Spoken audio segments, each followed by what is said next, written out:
Parce que certains, des analystes militaires ou des généraux, avancent que la prochaine étape pour Donald Trump serait une forme d'escalade, peut-être l'invasion de certaines de ces îles dans le golfe Persique. Nous avons entendu le général Mackenzie, Wesley Clark et Keith Kellogg. Tous préconisent la même chose. Et voici ce qu'a dit Keith Kellogg.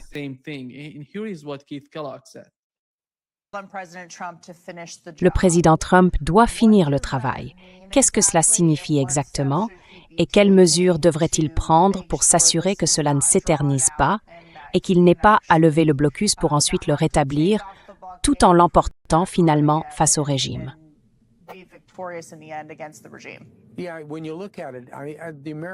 Oui, quand on y regarde de près, les Américains n'aiment pas les mesures de rétorsion. Vous intervenez à moitié. Ils veulent finir le travail, le finir complètement. Et je pense qu'on peut le faire, pas seulement par une action militaire. Je veux dire, on peut bombarder tous les ponts qu'on veut, ou toutes les centrales électriques qu'on veut, mais ça ne fait que nuire au peuple iranien. Ce qu'on peut faire, et je l'ai dit à plusieurs reprises à l'antenne, c'est viser quelques cibles stratégiques. Premièrement, on peut prendre l'île de Karg. C'est 80%, 90% de leur économie, et vous la contrôlez comme nous contrôlons votre maison. Je sais que cela implique des troupes au sol et une cible stratégique, mais c'est défendable. L'île se trouve à 16 000 au large. Vous pouvez ensuite la tenir. Vous pouvez remonter le détroit. Vous pouvez aussi prendre les îles du détroit d'Ormuz avec vos groupes amphibies de marine déployés là-bas.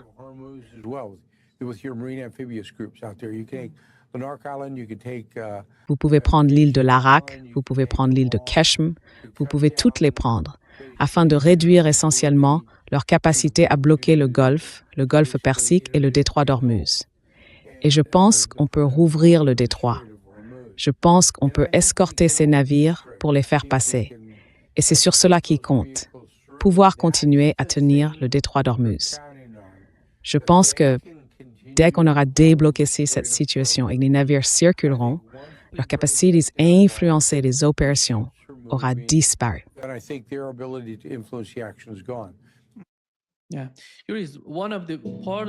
Oui, c'est un aspect de la question, Scott. Parce que toutes ces attaques, si vous regardez les cibles dans le sud et l'ouest de l'Iran, ceux qui sont favorables à une invasion ou à une intervention au sol disent que les États-Unis, à travers toute cette campagne, cherchent à affaiblir ou à réduire les capacités iraniennes dans le sud et l'ouest du pays. Ainsi, dès qu'elles ne seront plus aussi puissantes, les États-Unis pourront faire quelque chose dans ces régions. Et là, vous avez entendu ce qu'a dit le général Keith Clark. Qu'en pensez-vous?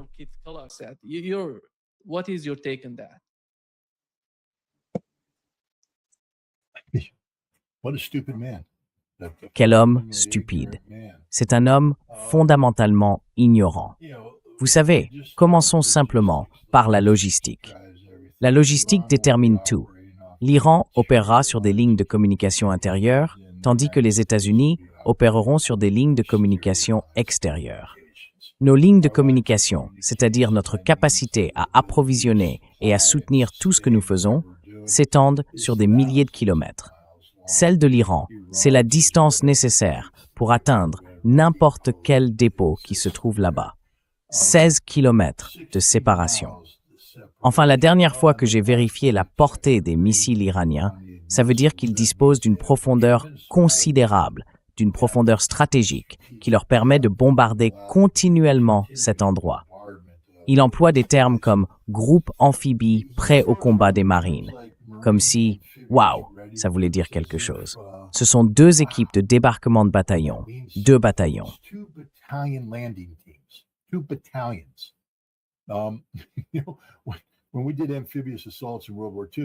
Lors des assauts amphibies de la Seconde Guerre mondiale, nous avions Plage Rouge 1, Plage Rouge 2, Plage Rouge 3. Rouge, c'était un régiment avec 3 bataillons en ligne. Et nous avions aussi les Verts, et ainsi de suite. Des équipes de débarquement régimentaires faisant partie d'une division qui débarquait. Là, il s'agit d'un seul bataillon qui entre en action. Keith Kellogg ferait bien d'étudier ce dont il parle. La dernière fois que nous avons tenté une entrée forcée sur une île avec un bataillon, vous savez, Grenade, on pourrait dire que c'était un succès. Mais disons une île défendue par des défenseurs compétents. C'était l'île de Koh Tang en mai 1975. Et l'équipe de débarquement du bataillon qui est allée s'est fait battre. Nous avons débarqué, nous avons sécurisé 2 têtes de pont. 3, si l'on compte une tête de pont désespérée et temporaire, parce qu'un hélicoptère avait été abattu et que l'équipage avait formé un périmètre. Cela est devenu une tête de pont jusqu'à leur évacuation.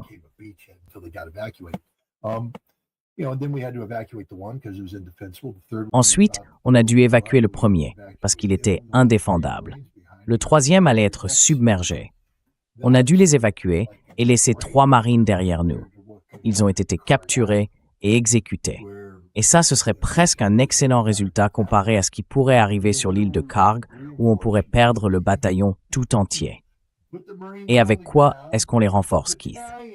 On met les marines au sol. C'est un bataillon, Keith. 500, 600 marines. Tu sais, on peut les renforcer et monter peut-être à 800. Et après, ils vont commencer à mourir, Keith. Elles sont où les réserves? Le deuxième BLT? Mais je croyais que tu disais vouloir prendre Karg et d'autres îles.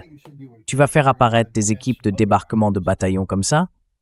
Les créer à partir de rien?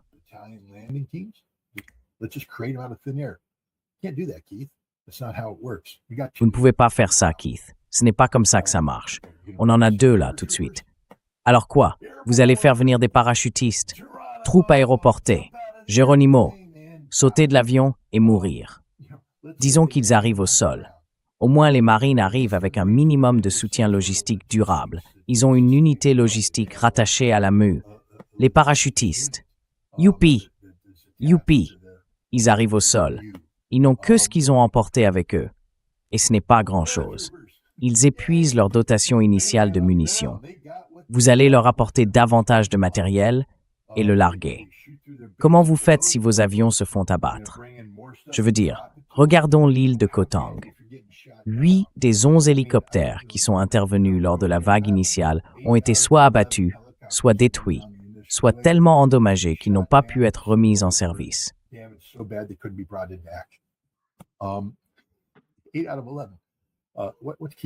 8 sur 11. De quoi Keith Kellogg parle-t-il? Il ne sait pas de quoi il parle. Je vais être aussi clair que possible. Si nous avions pu prendre Karg, nous aurions pris Karg. Mais nous ne l'avons pas pris, parce que nous ne pouvons pas prendre Karg. Et peu importe à quel point Wesley Clark, Pete Mackenzie ou Keith Kellogg veulent rester là à parler de grandes flèches tracées sur la carte, ça n'arrivera pas. Si cela avait pu arriver, ce serait arrivé. L'autre chose dont je veux parler, c'est simplement de la réalité. Nous les États-Unis d'Amérique, n'avons plus autant de forces militaires. L'époque où l'on mobilisait 750 000 soldats pour Tempête du désert, car c'est ce que nous avons mobilisé pour mener Tempête du désert, est révolue.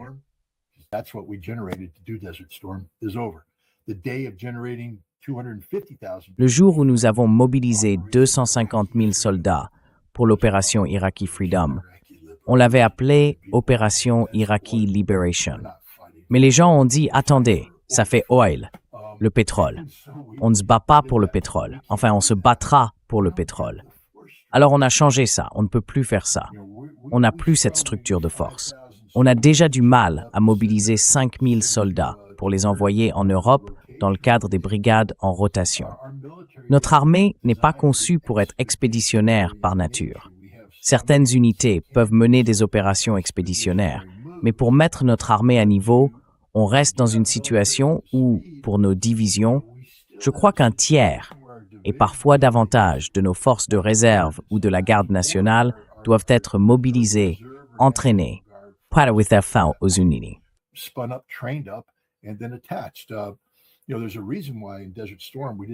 Vous savez, il y a une raison pour laquelle, pendant Tempête du désert, nous n'avions pas d'unité de la garde nationale de l'armée de terre, ni de la réserve de l'armée de terre, de forces de niveau brigade, engagées au combat. Elles ne pouvaient pas être mises en condition assez vite. Les marines, eux, le pouvaient, parce que nous nous entraînions à cela en permanence. Mais aujourd'hui, si nous voulons mettre des gens sur pied, il va falloir beaucoup de temps pour mobiliser les unités, les constituer, les entraîner et les acheminer. Comment les déployer? Avec quelles ressources? Pendant Tempête du désert, nous avons fait arriver les troupes par avion. Elles atterrissaient sur des aérodromes non contestés. Regardez simplement ce qui se passe en ce moment. L'Iran peut fermer des aérodromes.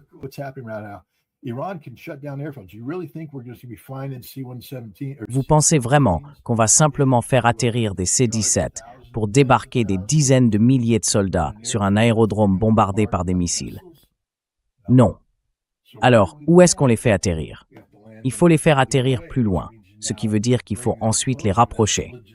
C'est un problème logistique. Il faut mettre en place toute la logistique nécessaire, mais elle aussi peut être attaquée par les forces iraniennes. Les ports. Aucun port ne va fonctionner normalement. D'abord, la moitié des ports que nous utilisions se trouvaient dans le golfe Persique. Il fallait passer par le détroit d'Ormuz pour atteindre ces ports. Ça n'arrivera pas. Les ports où nous irons seront exposés à des attaques.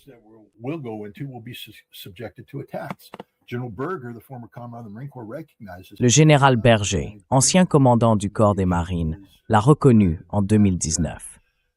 Je crois que lorsqu'il a publié, c'était peut-être après cela, ses directives en tant que commandant, il a dit « Nous ne pouvons pas accomplir les missions que nous confie le secrétaire à la Défense parce que nous sommes liés à un système hérité du passé, qui n'est plus viable face aux réalités de la guerre moderne. Nous mettons tous nos marines, tous nos œufs dans le même panier, l'USS Tripoli ou peu importe lequel, et nous le faisons naviguer vers les côtes ennemies.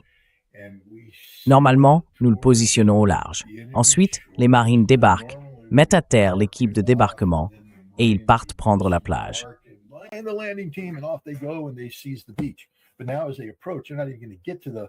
Mais maintenant, à mesure qu'ils approchent, ils n'arriveront même pas au point où ils commenceraient à débarquer leurs véhicules amphibies. Ils vont être touchés par un missile, coulés, et on perd tous les marines. C'est ça la réalité. La réalité, c'est qu'on ne peut pas faire ça. La dernière fois que Donald Trump a envisagé de mobiliser ce genre de force, c'était en quoi? 2019 ou 2020, quand le Global Hawk, le drone, a été abattu. Et il a dit « Je vais bombarder ces systèmes iraniens de défense aérienne. » Et le Pentagone a répondu « Si vous faites ça, ils vont riposter par des tirs d'artillerie. Qu'est-ce que vous allez faire? Je vais faire ça, puis ils vont faire ça. Ils vont fermer le détroit d'Ormuz. Désolé, monsieur, vous ne pouvez pas vous engager là-dedans. »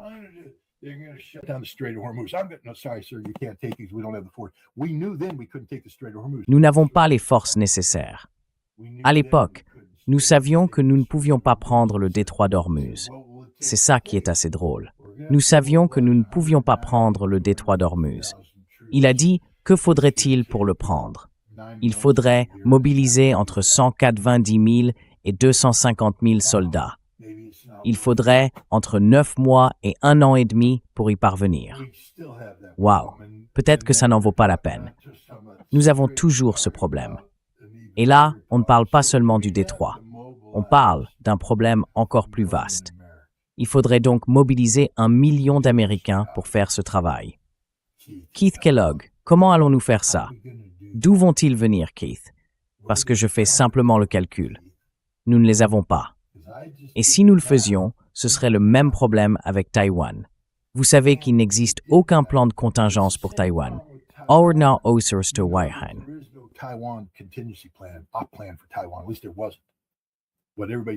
Du moins, il n'y en avait pas.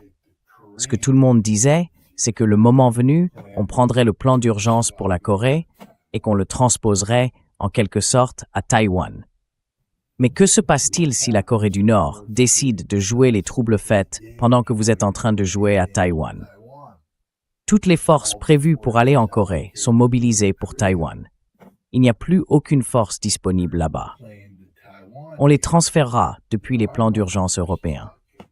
Mais que se passe-t-il si la Russie décide, elle aussi, de s'en mêler à ce moment-là? Oh, on n'a plus rien. Que se passe-t-il si on manque de moyens? Vous voyez, autrefois, on était capable de mener 2 guerres majeures et demie.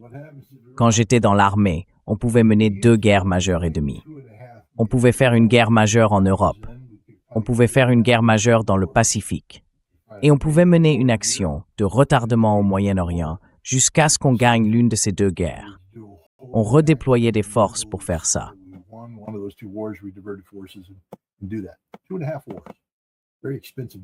2 guerres et demie. Ça coûte très cher de faire ça. Aujourd'hui, on ne peut pas mener une guerre. On peut en mener une demi. C'est tout. On peut mener une demi-guerre parce que ce n'est pas une guerre contre l'Iran. C'est une action militaire. Ça ressemble à une guerre, mais c'en est pas une. Parce que, qu'est-ce qu'on ferait en cas de guerre? On envahirait l'Iran, on l'occuperait. C'est ce qu'on fait en temps de guerre. On vaincre l'ennemi. Nous n'avons pas les ressources pour faire ça. Nous n'avons les ressources pour le faire nulle part dans le monde. Nous sommes incapables de combattre parce que nous avons défini le monde comme notre terrain de jeu. Nous disons, c'est notre terrain de jeu. Et nous disons à tout le monde que nous avons la suprématie nécessaire pour vous combattre. Peut-être que c'est vrai, mais nous avons prouvé que ce ne l'est pas. Avec l'Iran, nous n'avons certainement pas cette suprématie. Ils tiennent bon. Mais on ne peut pas s'occuper de l'Iran tout en faisant autre chose en même temps.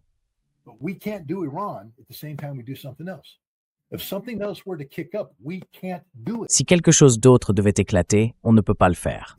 Si la Chine décidait aujourd'hui, ce qu'elle ne fera pas, bon, on va prendre Taïwan, nous n'avons aucune capacité pour défendre. Si la Corée du Nord franchissait la frontière, on ne pourrait rien faire. On ne peut pas envoyer de renforts. On n'a rien. Zéro. Et Keith Kellogg parle de quoi? De déployer quelques équipes de débarquement de bataillons sur des îles où elles vont mourir. Et après? Ces généraux ne devraient pas être autorisés à passer à la télévision en gardant le titre de général. Parce que quand ils disent général, les gens se disent « Oh, c'est un général. Il est intelligent. Il sait. Il a vécu ça. Il a fait ça. » Keith Kellogg a reçu une Silver Star, je crois, pour être sorti chercher un blessé au Vietnam. Ça vous dit tout ce que vous avez besoin de savoir là-dessus.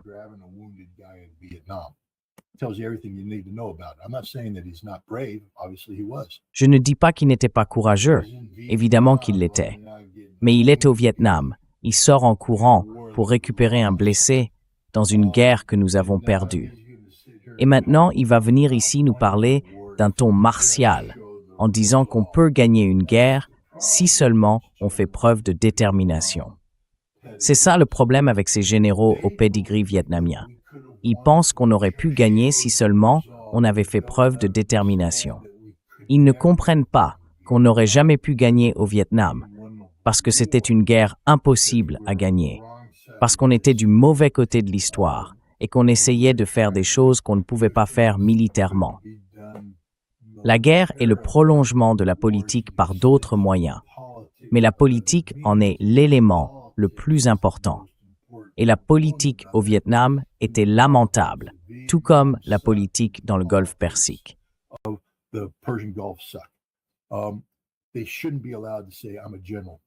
Ils ne devraient pas avoir le droit de dire « je suis général », parce que les masses ignorantes qui regardent se disent « oh, ce type sait de quoi il parle ». J'aimerais pouvoir débattre avec Keith Kellogg. Je dominerais le débat. J'aimerais pouvoir débattre avec Wesley Clark. Bon sang, je débattrai avec les 3 en même temps. Prenez Mackenzie, Clark et Keith Kellogg. Il y aura tout un tas d'étoiles. 4, 8. Ça fait 10 étoiles. 10 étoiles contre moi. De petites feuilles de chêne de major. Je les écraserai, parce qu'ils sont là pour façonner les perceptions en racontant des mensonges. Moi, je suis là pour dire la vérité.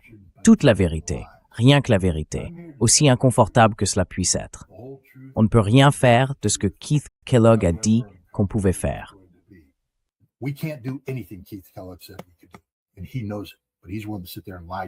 Et il le sait. Mais il est prêt à rester là et à vous mentir, parce que son travail, c'est de vous mentir. Son travail, c'est de générer des clics et des vues. Aujourd'hui, c'est une pute médiatique. C'est tout ce qu'il est. Combien vous me payez pour venir dans votre émission? Rien. Vous savez combien je gagne en venant dans votre émission? Rien. Lui, il gagne de l'argent à chacune de ses apparitions. Son travail, c'est de se rendre incontournable pour pouvoir passer dans des émissions et gagner de l'argent. Ce sont des putes médiatiques. Ces gens ne cherchent pas à dire la vérité. Ils cherchent seulement à montrer leur visage, à créer des perceptions, à construire des histoires, des récits qui leur permettent de continuer à montrer leur visage. Tous, sans exception, sont des menteurs.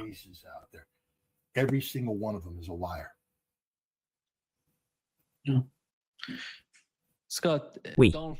Scott, Axios a rapporté que Donald Trump soutenait l'opération de l'Arabie saoudite au Yémen, parce que, vous savez, le siège au Yémen a été brisé par des avions iraniens.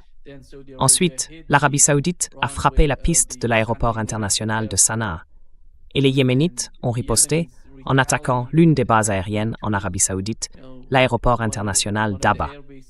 Et la situation s'aggrave, d'une certaine manière, sur ce front. Mais comment comprenez-vous le comportement de Donald Trump, tel qu'il a été rapporté par Axios, à savoir qu'il a soutenu l'Arabie saoudite dans cette action?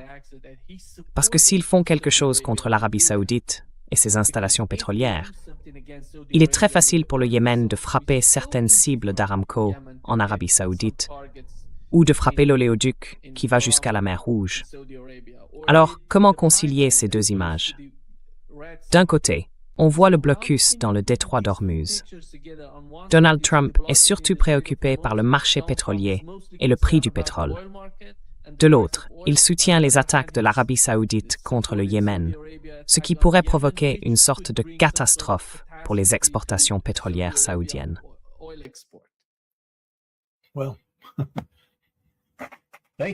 Eh bien, merci de me demander d'expliquer rationnellement les décisions d'un fou. Sauf que je ne pense pas que Donald Trump soit un fou. Je pense qu'il y a quelque chose. Vous savez, c'est le danger des émissions comme celle-ci. Laissez-moi vous donner un peu de contexte. Je suis analyste de profession. Professionnel, ça veut dire que je gagne ma vie en faisant ça. Je gagne ma vie ainsi depuis plusieurs décennies maintenant. J'ai d'abord été analyste militaire professionnel, puis analyste professionnel aux Nations Unies. Mais ça fait déjà un certain temps que je fais ce travail professionnellement, et je l'ai fait en temps de guerre.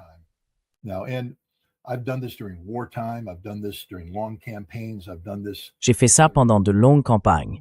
J'ai fait ça, etc. La seule chose à laquelle il faut faire attention quand on fait de l'analyse, c'est de ne pas s'attacher à une conclusion.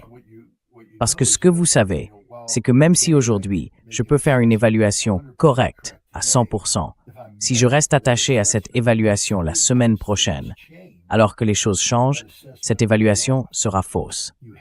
Il faut souffler, prendre du recul, évaluer, réévaluer, être prêt à remettre les choses en question.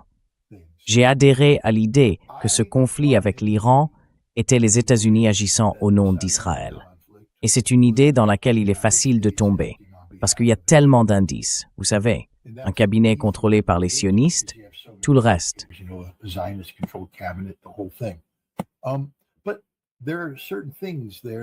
Mais certains éléments ressortent. Par exemple, nous savons que, même avec un cabinet contrôlé par les sionistes, la grande majorité des conseillers de Trump n'étaient pas d'accord avec le raisonnement de fond de Netanyahou sur la guerre, qu'on pourrait obtenir un changement de régime en bombardant. Je veux dire, je pense que la plupart des gens disaient « Oui, on peut tuer Ali Khamenei, mais ça n'entraînera pas de changement de régime. » Marco Rubio s'y serait opposé. Mike Ratcliffe aussi, le directeur de la CIA, estimant que cela aurait probablement l'effet inverse. Le détroit d'Ormuz. Eh bien, nous savons que le Pentagone a carrément dit qu'on ne pouvait pas prendre le détroit d'Ormuz lors du premier mandat de Donald Trump.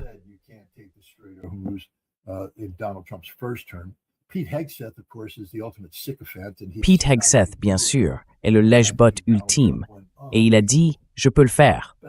Et je pense que Donald Trump s'est dit « Ah d'accord, super ». Mais je ne pense pas que Donald Trump y croyait. Je ne pense pas que Donald Trump croyait qu'on allait obtenir un changement de régime. Scott Bessent est la clé ici. Scott Bessent a compris. Tout le monde se focalise sur Hegseth. Moi aussi, je me focalisais sur Hegseth. Tout le monde se focalise là-dessus. Mais j'ai reporté mon attention sur Scott Bessent. Bessent joue avec le marché du pétrole. Bessent veut mettre la Russie à genoux. Il l'a dit. Nous voulons briser la Russie. Et nous voulons briser la Russie en l'empêchant d'acheminer son pétrole vers les marchés.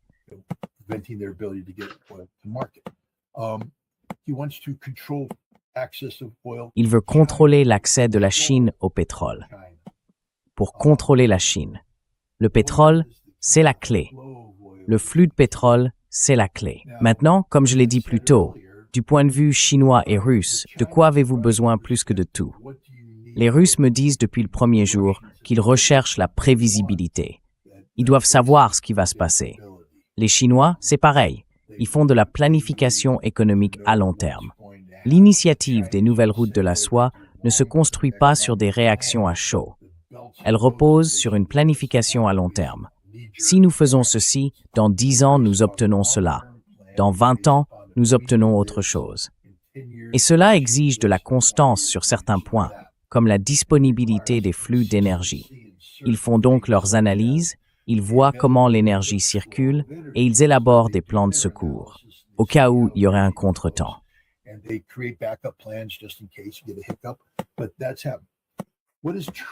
Mais c'est comme ça. Quelle est l'approche de Trump? Eh bien, je pense que c'est de créer le chaos. Je pense que l'objectif de Donald Trump, c'est le chaos. On l'a déjà entendu dire qu'on allait changer la façon dont le monde, vous savez, quand l'Arabie Saoudite. L'autre chose que les gens doivent comprendre, c'est que Donald Trump est au fond de lui-même un homme vindicatif. Si vous vous souvenez, quand MBS a dit « Nous allons remplacer les États-Unis comme centre de gravité. Nous allons devenir les plus importants au monde grâce à notre énergie. » Vous savez ça? Donald Trump l'a entendu. Il a dit « Non, j'ai la solution pour vous. Pourquoi ne pas bombarder le Yémen? » Et le Yémen riposte en bombardant. Maintenant, vous avez le chaos. Et ce chaos est bon pour Trump, parce qu'il peut l'exploiter pour faire pression sur la Chine, sur la Russie, et pour affaiblir l'Iran et les États arabes du Golfe.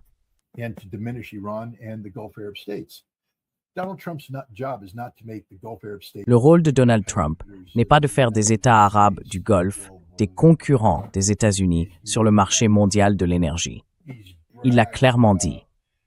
Il s'est vanté du fait que l'énergie américaine suffit et que nous produisons assez d'énergie pour pouvoir combler les manques sur le marché.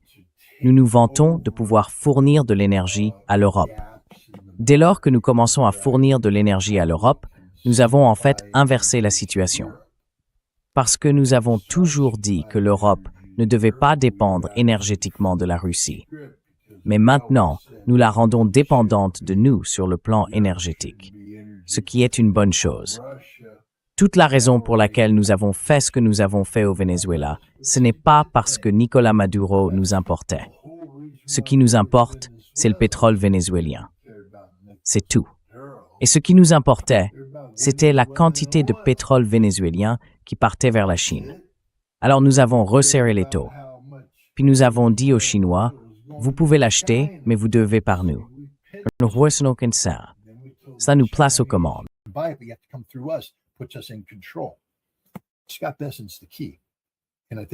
Scott Bessent est la pièce maîtresse. Et je pense que Scott Bessent est quelqu'un qui est favorable au chaos comme instrument politique. Et ce que fait Donald Trump, c'est créer le chaos dans l'énergie mondiale.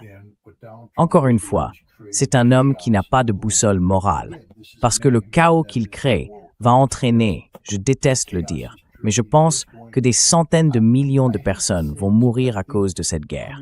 Il n'y a aucun moyen de l'empêcher. Je pense qu'il va y avoir une catastrophe mondiale dans certaines régions du monde auxquelles nous ne pourrons pas acheminer de nourriture ni d'eau. Quand les récoltes échouent et qu'il n'y a pas de solution de secours, les gens vont mourir de faim. Et je pense simplement que, au cours de la prochaine décennie, des centaines de millions de personnes vont mourir à cause de ce que Donald Trump fait en ce moment, ce chaos.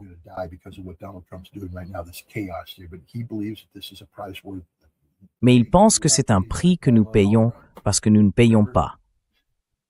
Il est comme Madeleine Albright, vous vous souvenez? 500 000 enfants. C'est un prix que nous sommes prêts à payer. Sauf que ce n'est pas vous qui avez payé le prix, Madeleine. C'est l'Irak qui l'a payé. Des centaines de millions de personnes vont mourir, Donald. C'est un prix que je suis prêt à payer. Enfin, il n'a pas dit ça. C'est mon... Mais quand tous les acteurs rationnels lui expliquent quelles en seront les conséquences, il semble balayer ça d'un revers de la main. Mais je pense que Scott Bessent est la clé ici. Alors, pourquoi Donald Trump laisserait-il l'Arabie Saoudite bombarder le Yémen? Parce que ça crée du chaos. Je pense que Donald Trump veut que le détroit de Bab el-Mandeb soit fermé, parce que ça crée du chaos. Il a fait un calcul. Scott Bessent lui a dit, « Nous pouvons tenir face à cette crise plus longtemps que la Chine. »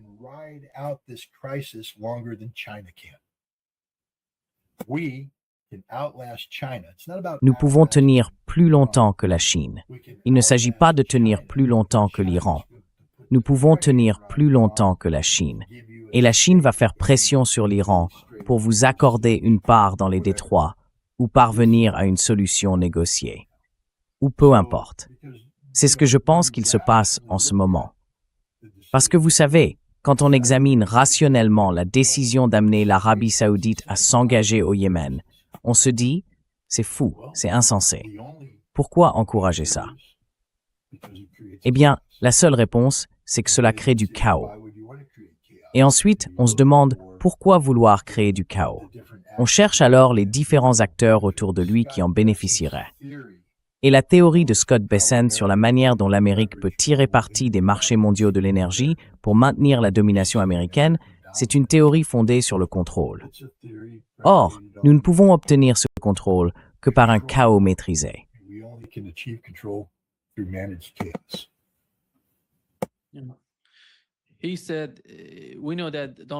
Il a dit, « Nous savons que Donald Trump essaie de rapprocher le gouvernement libanais et les Israéliens. Ils sont parvenus à un accord à Rome et ils vont se réunir de nouveau la semaine prochaine. Il semble que Donald Trump va rencontrer Benjamin Netanyahou lundi. Puis le lendemain, mardi, il va rencontrer le président libanais, Joseph Aoun. Et voici ce qu'il a dit au sujet du Liban et de la Syrie.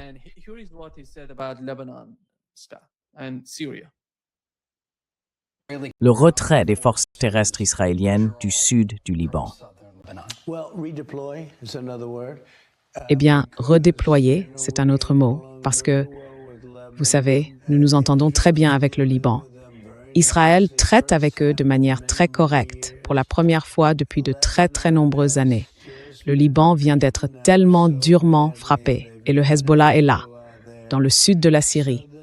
Et dans certaines parties du Liban, oui, je pense qu'il serait bon de se retirer.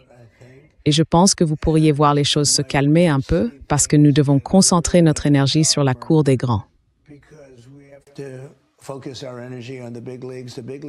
Les choses sérieuses, c'est l'Iran. Vous avez évoqué lorsque nous nous sommes parlé au téléphone pendant la guerre que le président syrien Ahmed al-Shara pourrait être chargé de s'occuper du Hezbollah. Il irait s'occuper du Hezbollah, mais il le ferait autrement. Il ne démolirait pas des immeubles. J'ai détesté voir des immeubles être démolis. Vous dites que vous pensez qu'il serait plus précis que les Israéliens. Je pense qu'il serait plus précis, oui. Et je peux vous le dire, je sais qu'il aimerait le faire. A-t-il besoin de votre feu vert? J'y réfléchis. Voyez-vous la moindre ligne stratégique dans ce qu'il a dit? Il ne fait que zigzaguer dans un sens puis dans l'autre.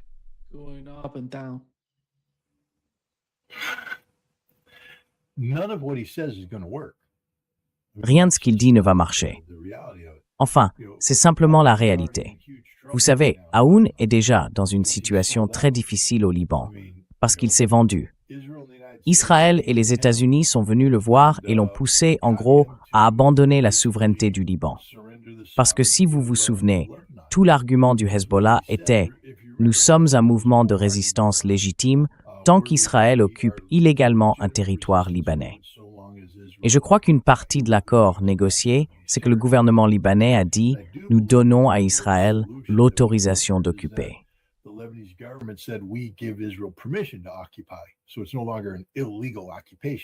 Donc ce n'est plus une occupation illégale. Ils ont donc cherché à délégitimer la position morale du Hezbollah. Personne n'y a cru. Et vous savez, il a perdu. Les Libanais ont perdu confiance en cet homme. Alors je ne sais pas ce que Trump pense accomplir ici. C'est, vous savez, Barak, l'ambassadeur américain en Turquie, qui est maintenant apparemment l'envoyé spécial de tout le chaos dans la région. Tom Barak. Oui. Oui, c'est son idée. Mais elle est simpliste par nature. Elle n'est pas ancrée dans la réalité. La réalité, c'est que le Hezbollah est une force qui va rester. Et l'autre problème avec Jolani, c'est qu'il ne peut pas vaincre le Hezbollah. Ces forces entreraient au Liban, et là vous auriez un État arabe qui envahit un autre État arabe. Mais vous auriez alors transformé ça en conflit sunnite-chiite. Ça échapperait à tout contrôle, et ça deviendrait très vite très violent. Vous savez, ce ne serait pas une guerre, ce serait un massacre de masse. Ça deviendrait le genre de guerre confessionnelle qui entraînerait, vous savez, l'éradication de villages entiers, avec des femmes, des enfants et des personnes âgées.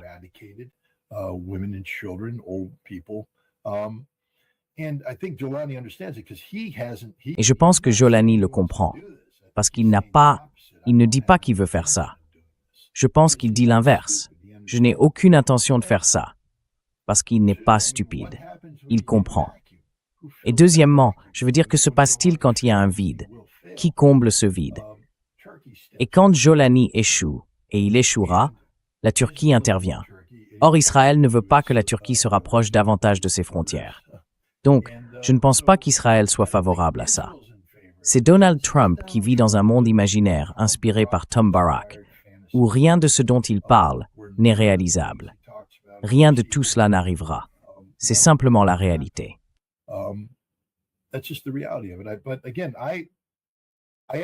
Mais encore une fois, je dois me dire que les conséquences de tout ce qu'il dit sont tellement prévisibles qu'il le sait. Le chaos. Le chaos. Il aime le chaos. Il veut créer le chaos. Et il va gérer ce chaos. Et il y parviendra, jusqu'au moment où les gens arrêteront de se tourner vers les États-Unis pour trouver des solutions. Enfin, c'est là où nous en sommes. Vous savez, aujourd'hui, l'Amérique continue de bénéficier du statut d'hégémon mondial.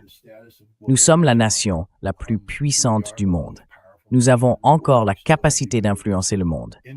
Mais aujourd'hui, la moitié de cela tient au fait que les gens sont habitués, conditionnés à accepter cela sans poser de questions. Mais à un moment donné, les gens vont commencer à s'interroger.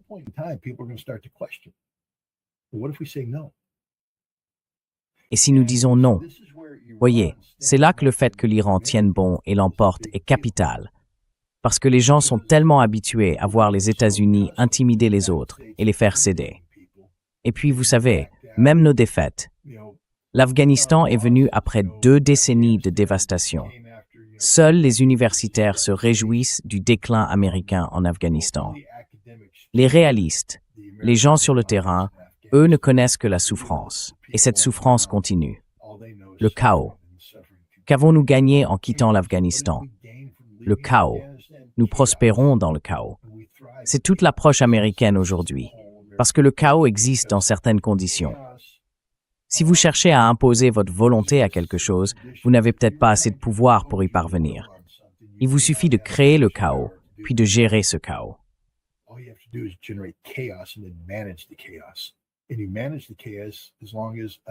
Et vous gérez le chaos tant qu'un nombre suffisant de personnes croient que vous détenez la réponse à ce chaos et ignorent le fait que c'est vous qui l'avez provoqué au départ. Ce dont nous avons besoin aujourd'hui, par exemple, c'est que le peuple libanais se réveille et comprenne que les États-Unis n'offrent rien. Absolument rien. Alors, ils chercheront ailleurs des solutions à leurs problèmes. Et je pense que c'est la direction que nous prenons. Et encore une fois, quand les gens commenceront à mourir de faim, vous savez, ils vont commencer à comprendre que les États-Unis n'ont de solution à aucun de ces problèmes. Aucune. Quel problème Donald Trump a-t-il résolu? Aucun. Il ne fait que créer le chaos. Enfin, le seul problème qu'il a résolu, je suppose, c'est sa situation économique personnelle.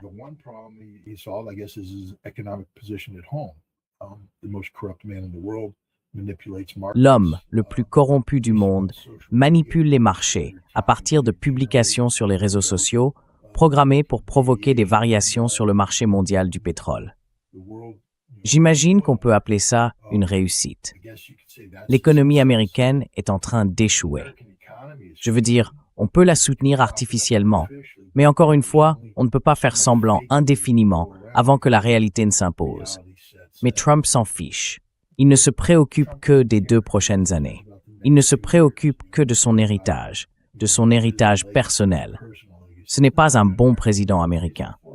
C'est un horrible président américain, parce qu'il détruit le pays pour préserver son héritage. C'est une triste situation, mais le chaos semble être la réponse à presque tout. Pourquoi Donald Trump fait-il ça?